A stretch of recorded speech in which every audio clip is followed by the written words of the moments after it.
Hey, how old is the Earth? Scientifically or biblically?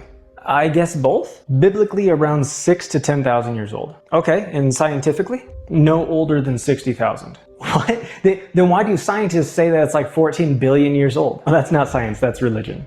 No, that's what science says. No, that's what presuppositional circular reasoning based on a guess will tell you. What do you mean? Scientifically, the Earth cannot be older than 60,000 years old. How so? Assuming a constant rate of decay and therefore entropy, with something like carbon-14, we would eventually see it reach an equilibrium, which for carbon-14 having a half-life of 5,730 years, that would line up somewhere between 30,000 and 57,000 years. We're not close to an equilibrium yet, which means that that equilibrium has yet to be reached. Therefore, the Earth cannot exceed 60,000 years scientifically.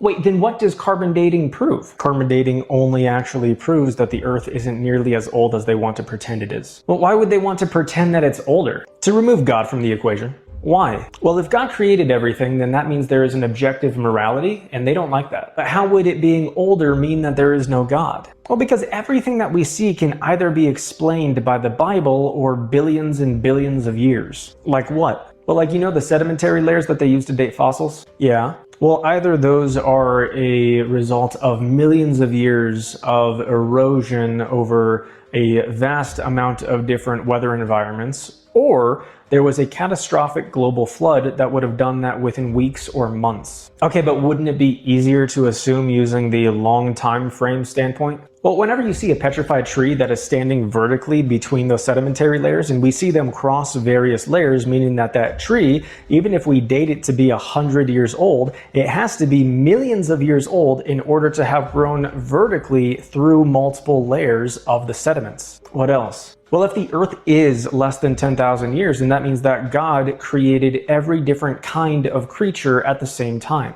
And in opposition to that, evolution, which would require billions of years and require that the law of entropy does not exist. How so? Because entropy is a proven law. It is the second law of thermodynamics, and that means that everything will decay, that it will get worse over time, which is the exact opposite of evolution, which says that everything will somehow get bigger, better, smarter, brighter as a result of death. So it really isn't scientific to claim that the Earth is billions of years old. No, it's very religious, but they try to view their science from the perspective of that religion, while at the same time trying to pretend that it's not a religion.